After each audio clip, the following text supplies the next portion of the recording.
independent traders and investors. First of all, what is a Darwin?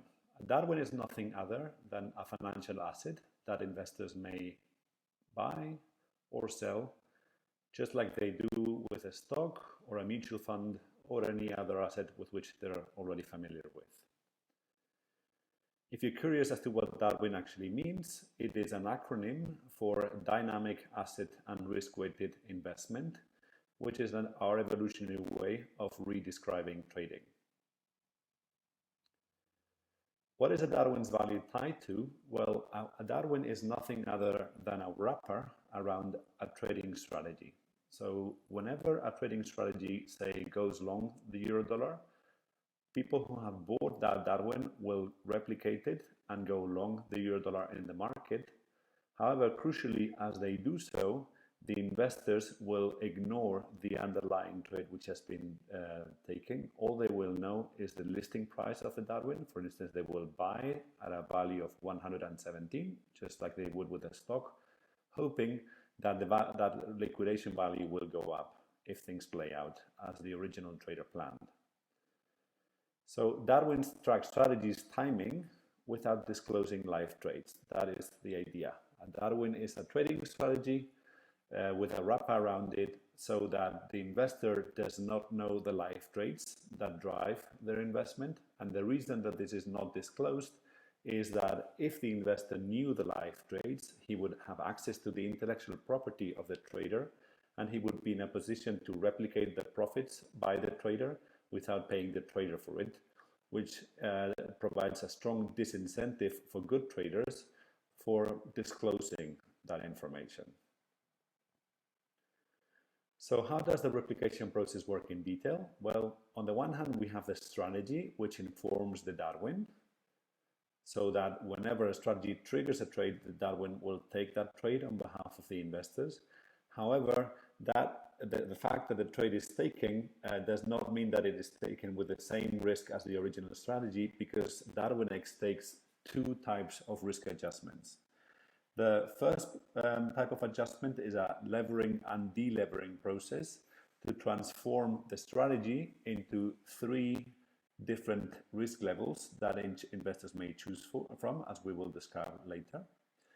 And the second adjustment is to control for deviations from normal risk taking. So whenever a strategy takes risk which is outside of its historical parameters, Darwinex will intervene and not replicate that trade with the same risk for investors to protect them from excess risk.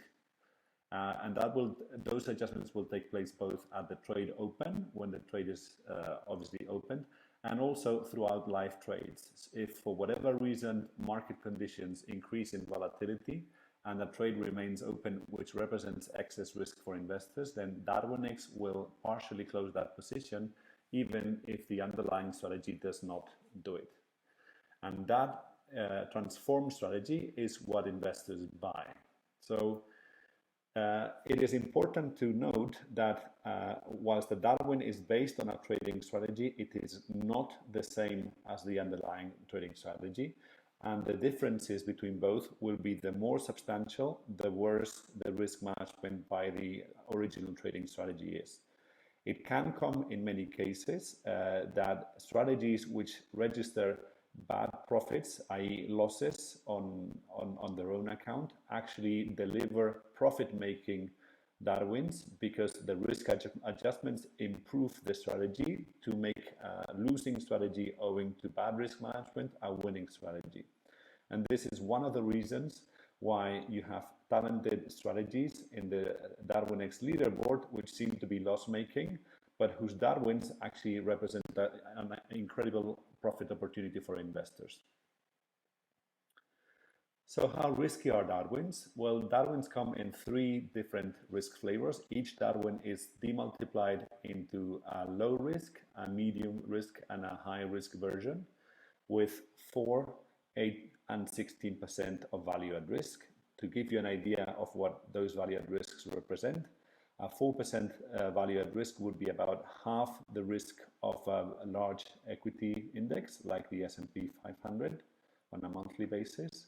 And a 16% value at risk would be about as risky as investing in one of the more volatile stocks in such indices. Investors choose between Darwins using the Darwinex diagnostic algorithms. As you know, these rate all strategies for their investor appeal. Currently, there are 6 investable attributes that Darwinex rates, which are experience, risk management, discipline, performance, timing, and scalability. Each of those is graded with a grade from 0 to 10, which is then weighted into an overall D score or Darwinex score that ranges from 0, which is pretty bad, to 100, which no one has achieved to date, which is very good. In other words, the algorithms rate the Darwins for investor appeal. That's why the competition is called Darwinia. And investors are free to choose using the algorithms as they see fit. We do not claim to know better than investors how to use our own algorithms, and that's why we disclose all the information so that everyone is free to make his own decisions. So what do Darwins cost investors? Well, as the investors replicate the Darwins, they will pay 20% of the profits they obtain on each Darwin in every quarter. Darwinex will have attracted those investors, will comply with regulatory requirements, provide the technology platform, the middle office in terms of rating the strategies and adjusting the risk, and the back office to do all these calculations, and passes on 15% of the profits, i.e. 75% of what it collects from the investors to reward the traders for the intellectual property that they contribute into the Darwin. The Darwin listing price includes the 20% success fee and the execution fees required to replicate the Darwin. Marketing and buying Darwins is legal because, as you may or may not know, Darwinex is regulated by the Financial Conduct Authority in the UK as both a 100% STP broker and an asset manager. So whenever Darwinex sells Darwins to investors, investors enjoy MiFID protection that European regulation affords them.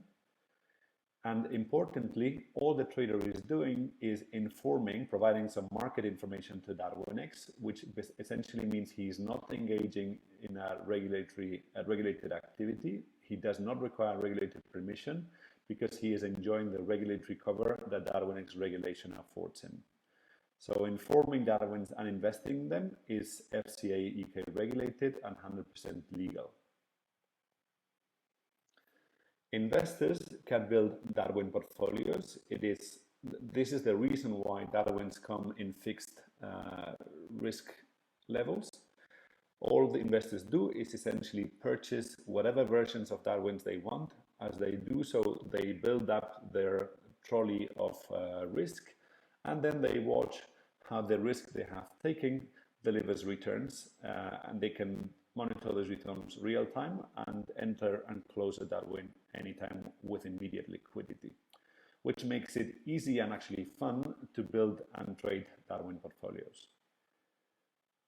So enough talk. We've talked about the thing. It's probably better to actually see the real thing in action. So let's go into the Darwin platform to show you how this works in practice.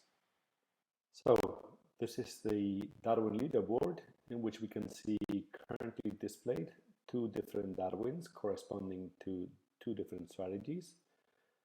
For each Darwin, we list the investable attributes for the particular underlying strategy, namely experience, risk management, discipline, performance, timing, and scalability, all of them graded from 0 to 10, and summarized in a weighted average score, which we call Darwinex score, which goes from 0, which is bad, to 100, which is pretty good and no one has ever achieved to date. As we mentioned before, Darwins are available in 3 different versions, the low risk, high risk, high risk and very high risk. So we can check out the returns for the low version, move to the high risk version, and the very high risk version. And as you see, the investor